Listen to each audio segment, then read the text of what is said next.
Bonjour mes chers amis, nous sommes le 9 juin 2025 et je suis dans l'esprit de la Pentecôte avec tout ce que cela comporte, que vous connaissez très bien.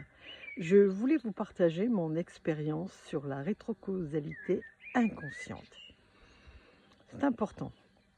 Alors, la rétrocausalité, je vous en parle en long, en large et en travers. Rétrocausalité, il faut absolument surfer d'un temps à un autre pour que les choses soient effectives. Et à ce sujet-là, vous avez sur Google des vidéos très formatrices avec des personnes autorisées sur le phénomène de la rétrocausalité et comment cette notion de physique quantique peut changer notre vie et nous ouvrir le champ des possibles. Alors, je reviens à mon sujet, la rétrocausalité inconsciente. C'était dans les années 2018. Pluton rentrait dans le signe du Scorpion et il met 248 ans pour faire le tour du zodiaque.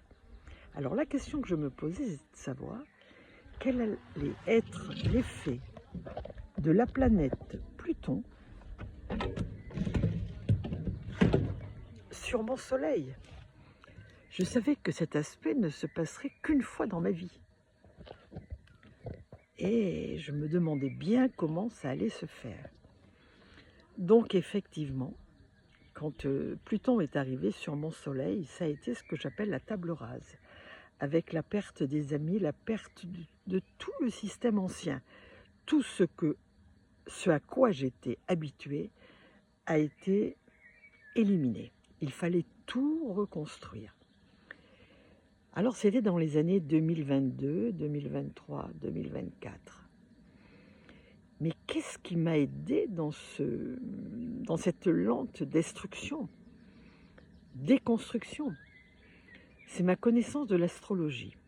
Je savais que Pluton sortirait du signe du Capricorne le 24 novembre 2024 et qui rentrerait dans le signe du Verseau.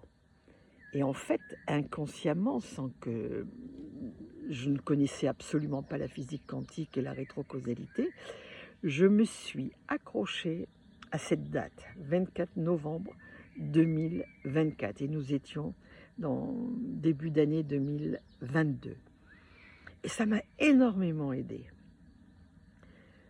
En définitive, sans le savoir, je m'accrochais avec une intention positive dans mon futur. Et je me disais à l'époque, à cette période, je suis totalement libérée et la transformation opère. Voilà comment ça s'est fait. Alors, comme la vie n'aime pas le vide, quand le transit a été terminé et que j'ai quand même senti un immense soulagement et que la reconstruction a pu s'opérer, j'ai appris la rétrocausalité. C'est arrivé à moi par des voies mystérieuses et j'ai suivi une formation. J'ai appris les grands principes de la rétrocausalité. Dans le temps que nous connaissons tous, le temps chronos, c'est passé, présent, futur, et les effets, les causes entraînent des effets, c'est ce qu'on appelle la causalité. Mais pour aller en rétrocausalité, il faut surfer et glisser dans ce qu'on appelle le monde Kairos et faire exactement l'inverse. L'inverse, c'est-à-dire que ce futur est subitement le présent et qu'une fois qu'on est à l'intérieur de ce futur, on doit redescendre dans le présent qui va devenir notre passé. Ça, c'est tout le grand mystère de la boucle rétrocausale. Voilà, donc j'ai appris, évidemment, avec cette formation, le grand béaba, c'est-à-dire les notions de temps, et que je ne pouvais aller dans le kairos qu'en changeant de temps. J'ai appris ce qu'étaient les phénomènes de synchronicité, comment ça se manifestait. J'ai appris l'intention, le pouvoir de l'intention, comment on devait se créer une intention.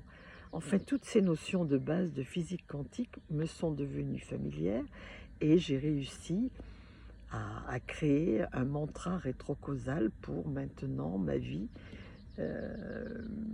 présente et puis ma vie future. Voilà un petit peu mon cheminement. Donc, en définitive, nous faisons tous, moi par l'astrologie, mais vous par un autre canal, ce qu'on appelle de la rétrocausalité inconsciente. Voilà. Mais de la faire consciemment, ça c'est vraiment, vraiment, vraiment un plus magnifique. Alors, je continue mon travail de répétition, mon travail de bien nourrir chaque jour mon intention. C'est comme une graine que je plante et que je vais arroser tous les jours et je la regarde grandir. Et j'ai déjà des prémices très sympathiques. En tout cas, moi, je vous remercie de tous les retours que vous me faites dans ma chaîne YouTube. Vraiment, je suis contente que les petites graines que j'ai semées au vent, en n'étant dans aucun esprit commercial et en n'ayant rien à prouver, se transforment en graines de joie. Et ça, c'est vraiment formidable et ça donne un sens à ma vie, pour ma vie, et puis ça va beaucoup au-delà.